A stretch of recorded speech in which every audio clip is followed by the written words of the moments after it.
इतनी सामर्थ्य नहीं कि मैं तुम्हारी सेवा कर सकूं। मैं भला निर्धन, मैं भला तुम्हारी सेवा किस प्रकार करूंगा। मेरे घर आने से तुम्हारी सेवा की व्यवस्था नहीं हो पाएगी। गदाधर कहते हैं कि कुछ बात नहीं, कोई हर्ज नहीं, उसकी व्यवस्था तब हो जाएगी, पर मैं तुमसे प्रसन्न हूँ, मैं तुम्हारे घर आऊंगा। मनु महाराज ने मांगा कि तुम मेरे घर आओ। क्षुदिराम से भगवान कहते हैं कि मैं तुम्हारे घर आऊंगा। क्षुदिराम मना करते हैं, पर प्रभु कहते हैं कि नहीं, मैं तुम्हारी सेवा ग्रहण करूंगा। और जब क्षुदिराम को इस प्रकार से कहते हैं, उनकी नींद टूटती है, सपना टूटता है, हड़बड़ा करके वो उठते हैं और आंखें मलते हुए देखते हैं कि यह कैसा अद्भुत स्वप्न मैंने देखा है, यह किस प्रकार का स्वप्न है। और उसी स्वप्न का चिंतन करते हुए वे अपने गांव कामारपुर को लौट रहे। और जिस दिन उन्होंने स्वप्न देखा, उसी दिन संध्या उनकी पत्नी चंद्रामणि देवी खड़ी हुई है। अपने घर के बाजू में एक शिव मंदिर है, उसका नाम जुगीदेव शिव मंदिर, जुगियों का शिव मंदिर। अभी भी जो जाते हैं कामारपुर में तो ठीक वह शिव मंदिर जुगियों का वहीं पर खड़ा हुआ है। श्री राम कृष्ण देव के घर के बिल्कुल पास वह खड़ी हुई थी अपनी एक सहेली के साथ। सहेली का नाम धनी, जाति से वह लोहारी। दोनों में बड़ी मैत्री थी। ये दोनों खड़ी हुई थी। संध्या का समय था। अचानक चंद्रामणि देवी ने देखा वहां पर जो शिवलिंग है जुगियों के शिव मंदिर में, वहां से कोई ज्योति का गोला निकला और वह गोला चंद्रामणि देवी की तरफ आया और आकर के उनके मुख से उनके उदर में प्रविष्ट हो गया। और चंद्रामणि देवी को ऐसा लगा उनका पेट भारी हो गया और वह कहने लगी कि देख तो देख धनी, यह कैसा हो गया, मुझे ऐसा लगता है कि गर्भ में कुछ घुस गया है। बड़ी भोली थी चंद्रामणि देवी। धनी ने हंस करके कहा, पेट में कुछ नहीं हुआ है, तुम्हारे दिमाग में ही कोई वायु घुस गई है, तुम इसी प्रकार की बात करती रहती हो। अरे बुढ़ापे में ऐसा कहना, तब उम्र होगी करीब 44 साल की चंद्रामणि देवी की।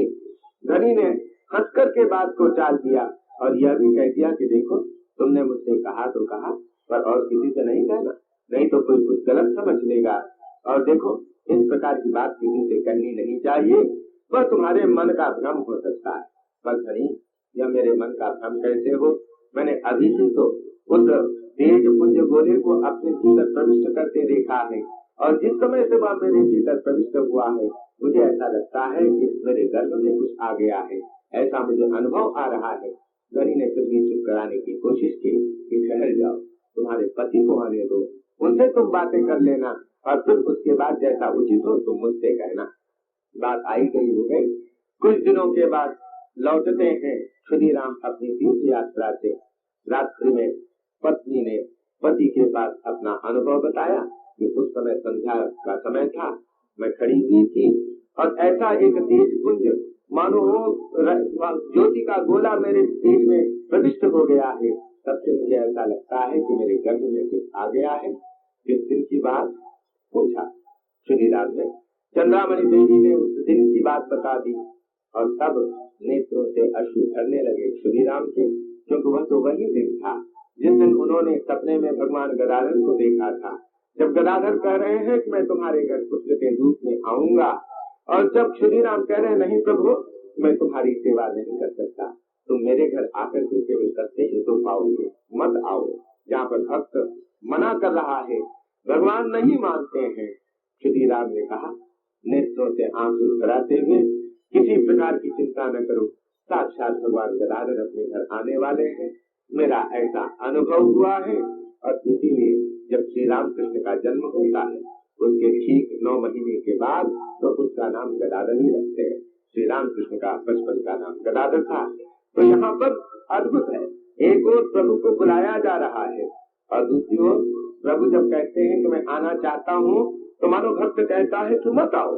प्रभु अपनी इच्छा से ही लीला करते हैं, अपनी इच्छा से लीला करने के लिए नर तन धारण करते हैं। इससे मतलब यह हुआ कि कभी भक्त की इच्छा से आते हैं और कभी स्वयं अपनी इच्छा से आते हैं।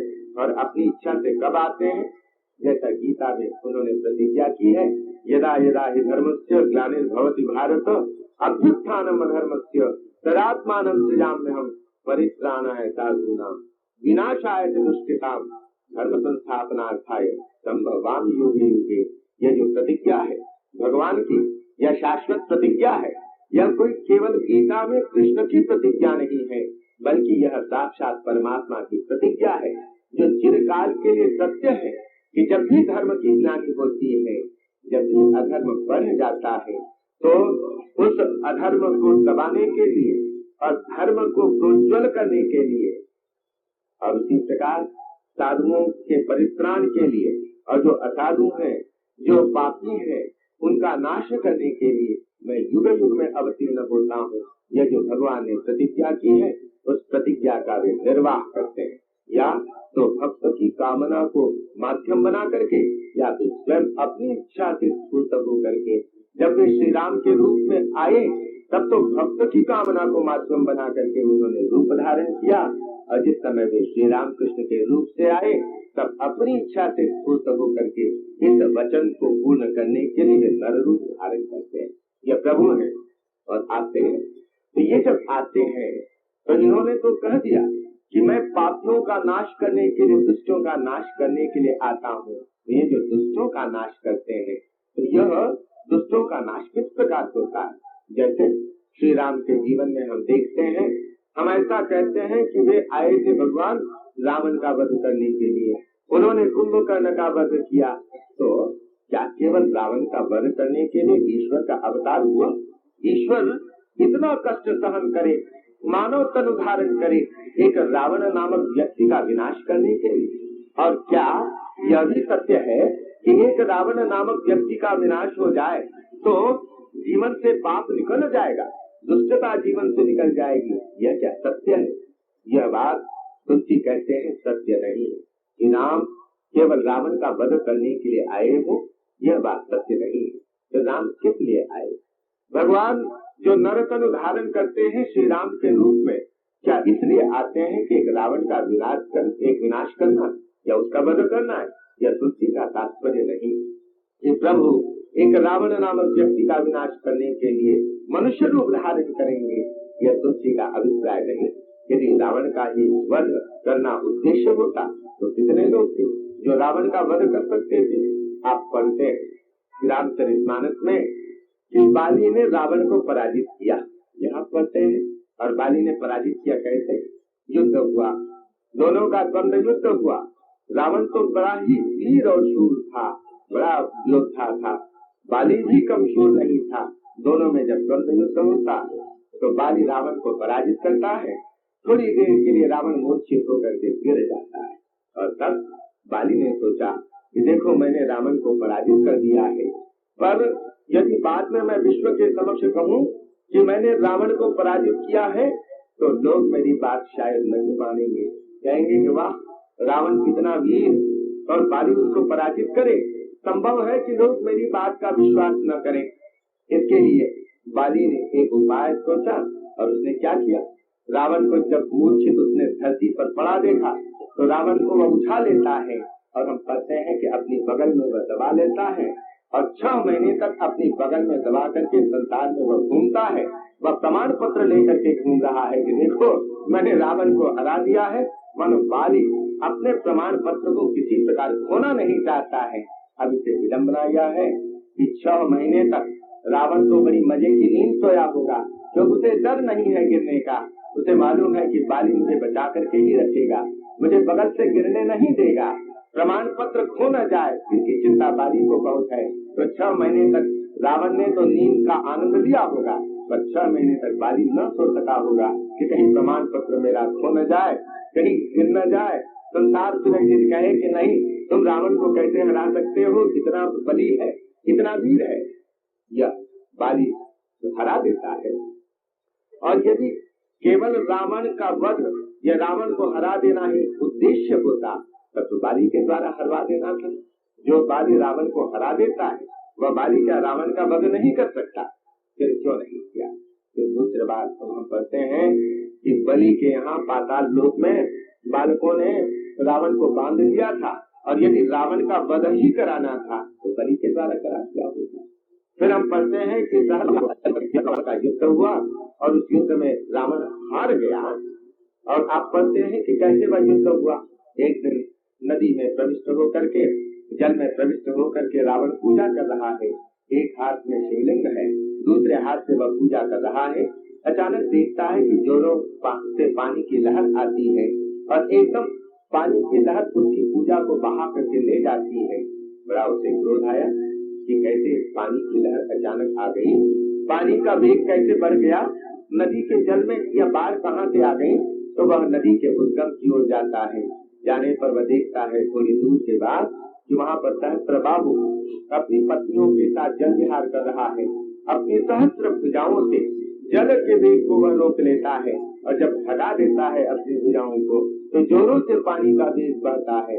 ऐसा ही एक वेग बहा और उस वेग ने रावण की पूजा बहा दी। क्रोध आया, लंकारा उसने सहस्त्रबाहु बाहर निकला, दोनों में युद्ध हुआ, रावण हार गया। तो यदि रावण जब हार सकता है सहस्त्रबाहु से तो सहस्त्रबाहु उसका वध नहीं कर सकता है, उससे वध करा देना था। अच्छा ठीक है, इनसे वध नहीं कराया तो परशुराम से वध करा देना था। हम पढ़ते हैं कि परशुराम ने सहस्त्रबाहु को हरा दिया, सहस्त्रबाहु की भुजाएं काट दी। प्रतीकात्मक है, यह सहस्त्रबाहु लोभ का प्रतीक है। जो 1000 भुजाओं से समेटना चाहता है वह लोभ का ही प्रतीक है। और यह जो परशुराम का फरसा है वह दान का प्रतीक है। और परशुराम अपने फरसे से सहस्त्रबाहु की भुजाएं काट देते हैं और सहस्त्रबाहु का वध करते हैं। तो जो परशुराम सहस्त्रबाहु को हरा सकते हैं वे क्या रावण को नहीं हरा सकते। यह तो बहुत सामान्य सा तर्क है और बहुत सरल तर्क है कि जब सहस्त्रबाहु रावण को हरा सकता है और जब परशुराम सहस्त्रबाहु को हरा सकते हैं तो परशुराम रावण को भी हरा सकते हैं और इसलिए परशुराम रावण का वध कर सकते हैं। तो इसके लिए भगवान को राम के रूप में उतरने की क्या आवश्यकता थी, यह प्रश्न पूछता है। वे आते हैं तो क्या रावण का विनाश करने के लिए? नहीं, फिर किसके लिए? वही बात कि मैं आता हूँ धर्म संस्थापनार्थाय संभवामि युगे युगे। यह जो भगवान ने कहा है दुष्टों का विनाश करने के लिए, तो दुष्टों के विनाश का क्या प्रयोग है, क्या मतलब है? और यह मतलब रामचरितमानस में जो ध्वनित होता है गोस्वामी तुलसीदास जी की लेखनी से, ठीक वही श्री राम कृष्ण के अवतारक पर भी ध्वनित होता है। वह कैसे प्रकट होता है? हम पढ़ते हैं भगवान श्री राम के आगमन का क्या प्रयोजन है। रावण युद्ध हुआ, रावण का वध हो गया और तब भगवान राम की वंदना करने के लिए, स्तुति करने के लिए देवता आते हैं। यह प्रसंग आपको मालूम होगा कि देवता आते हैं, अपने अपने विमानों में बैठ करके आए और भगवान राम की प्रशंसा करनी शुरू कर दी और उसकी निंदा, रावण की निंदा। विश्वद्रोहरत यह खल कामी निज अघ गयहु कुमारक गामी। परद्रोहरत यह दुष्ट पायो सुफल पापिष्ठ। बहुत निंदा की रावण की। देवताओं ने कहा महाराज आपने हम अनाथ देवताओं को सनाथ कर दिया है। रावण महापापी था, महादुष्ट था, बहुत तंग करता था, संसार को उसने सचमुच में एकदम तंग करके रखा था। आपकी महती कृपा है, धन्य हो, हम आपका जयगान करते हैं प्रभु, आपने हम सबको सनाथ कर दिया है। ये देवता कह रहे हैं। कैसा लगता है? ऐसा लगता है कि देखो देवता किन शब्दों में भगवान की स्तुति कर रहे हैं और ये देवता कितने अच्छे हैं जो भगवान की स्तुति करते हैं, भगवान की वंदना करते हैं, भगवान की पूजा करते हैं। पर तुलसी ने किस दृष्टि से देवताओं को देखा यह भी आपको पता होगा कि तुलसी ही इन देवताओं को भक्त नहीं कहती। भले ही भगवान की वंदना करते हैं, भगवान की पूजा करते हैं, पर तुलसी इन देवताओं को भक्त नहीं मानते। क्या मानते हैं? जब देवता आए अपने विमानों में बैठ करके भगवान राम की स्तुति करने के लिए, रावण का वध किया इसलिए साधुवाद देने के लिए, बधाई देने के लिए, तुलसी कहते हैं आए देव सदा स्वार्थी वचन कहीं जनु परमारथी। सदा के स्वार्थी देवता आए हैं और बड़े परमार्थी वचन कह रहे हैं। ये बड़े विचित्र देवता हैं। इसका मतलब बहुत सार्थक, तुलसी बहुत सार्थक बात कहते हैं ये स्वार्थी देवता आए हैं। ये देवता कैसे स्वार्थी है? तुलसी कहते हैं इसलिए स्वार्थी है, इन्हें केवल अपने स्वार्थ की चिंता है। देवताओं का एकमात्र काम है तमाशा देखना। जैसे राम रावण युद्ध हुआ तो अपने विमानों पर पत्नियों को लेकर के आकाश में बैठेंगे, तमाशा देखेंगे, तालियां बजाएंगे, पुष्प की वर्षा करेंगे, बस यही उनका काम है। और अन्याय के विरुद्ध लड़ने के लिए देवताओं से कहा जाए नहीं करेंगे। ये बड़े विचित्र देवता हैं। और तुलसी प्रसंग उत्थापित करते हैं जिस समय खर दूषण ऋषिरा 14,000 राक्षसों की सेना लेकर के ये तीनों टूट पड़े अकेले राम पर। घमासान जिस समय युद्ध होता है, जिस समय जाकर के रोती ही शूर्पणखा ने कहा तुम जैसे भाइयों के रहते हुए यह मेरी दुर्दशा हुई है, धिक्कार है तुम्हारे बल को, धिक्कार है तुम्हारे पौरुष को। तो फिर सारी बात जान करके ये 14,000 राक्षसों की सेना लेकर के जब आते हैं, श्री राम पर अकेले टूट पड़ते हैं।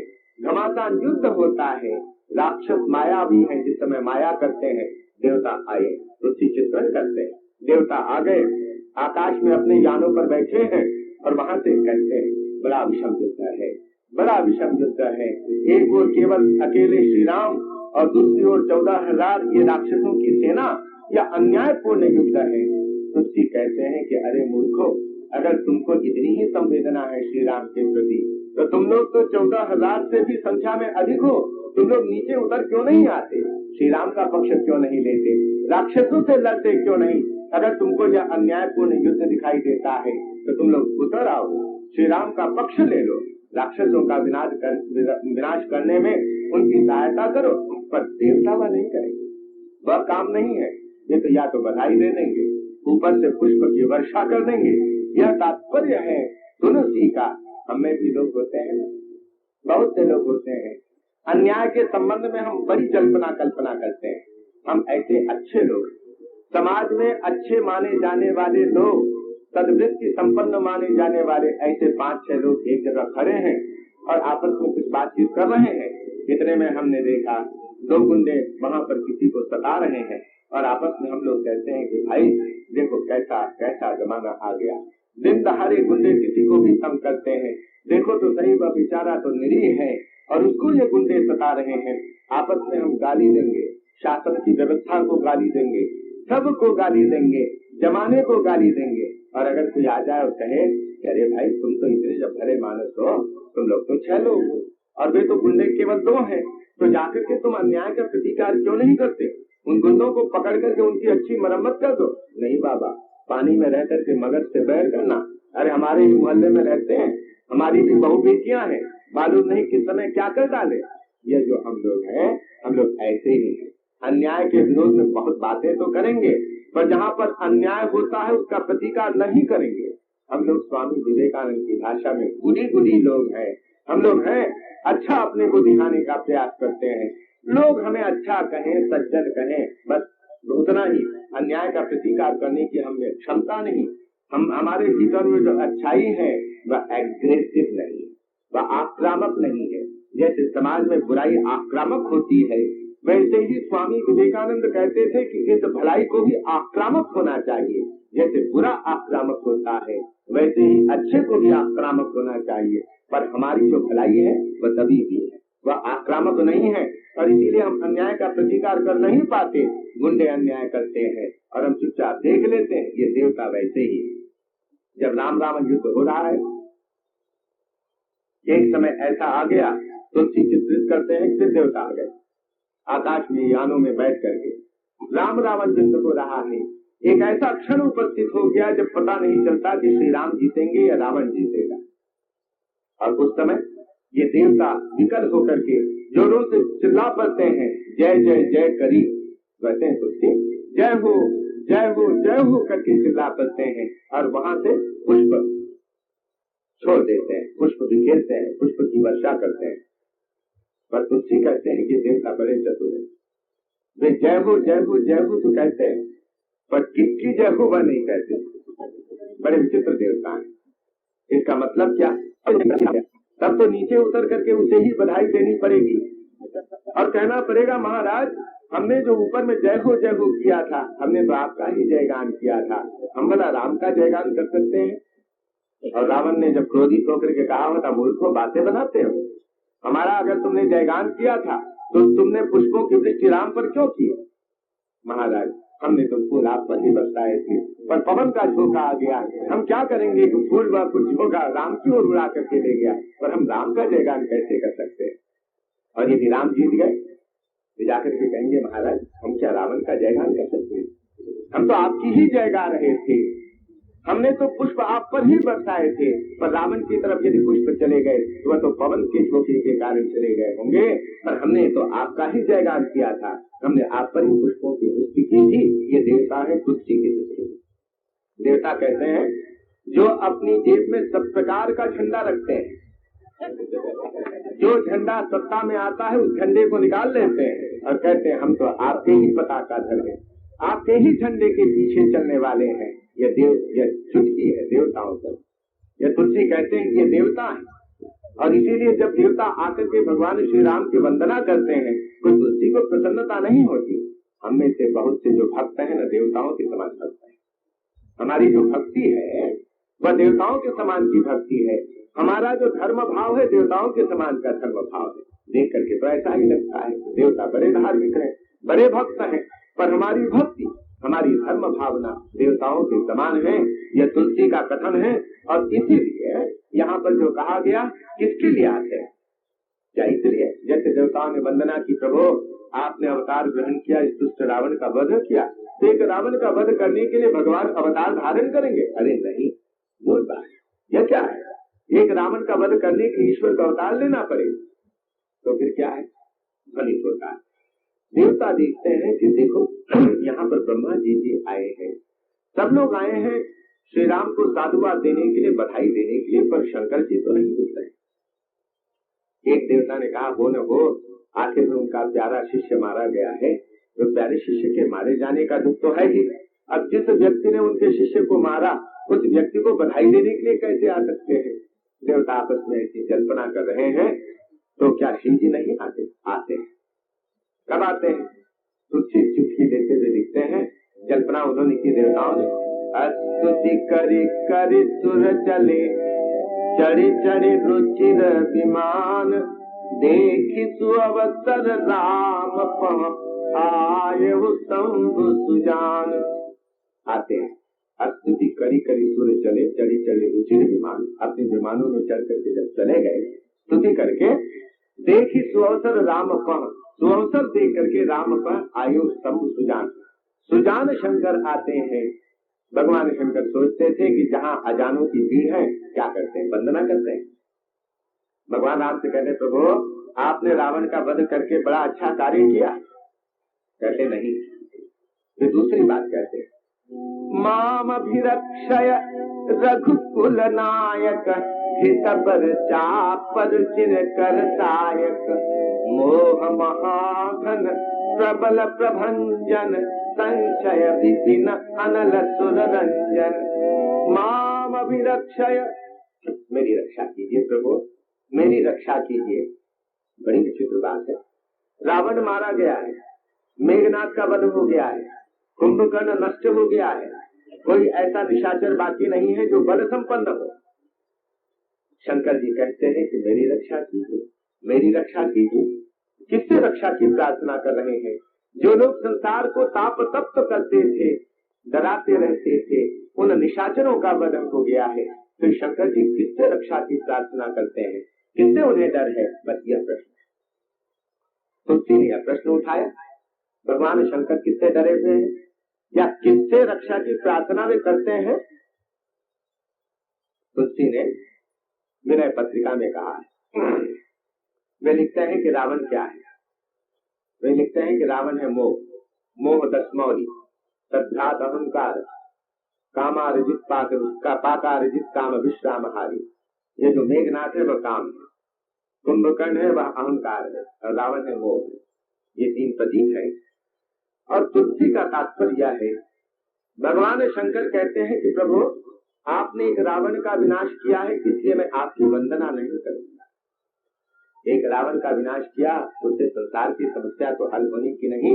मैं आपके चरणों की वंदना और आपको बधाई तो तब दूंगा जब आप मेरे अंतःकरण में बैठे हुए मोह के रावण का वध करेंगे, अहंकार रूपी इस कुंभकर्ण का नाश करेंगे, काम रूपी मेघनाथ का वध करेंगे प्रभु, तब मैं आपकी वंदना करूंगा, आपको बधाई दूंगा।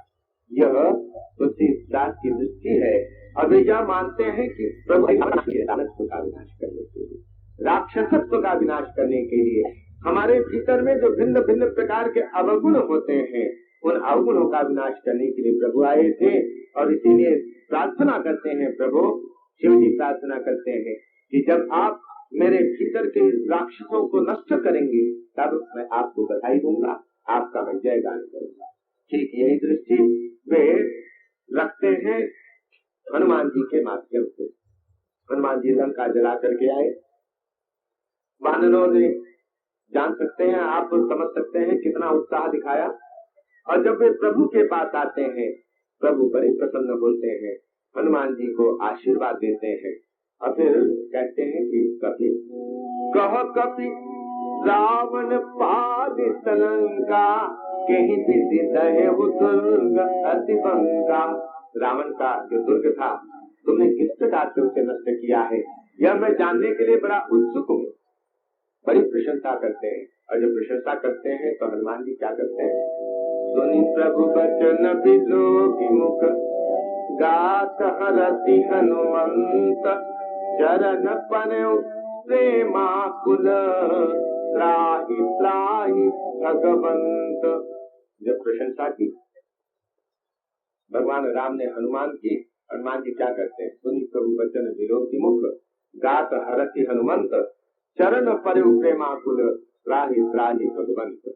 ये चरणों पर गिर पड़ते हैं, प्रभु की ओर देख करके रोमांच हो आता है और एकदम आकुल होकर के चिल्ला पड़ते हैं, रक्षा कीजिए रक्षा कीजिए।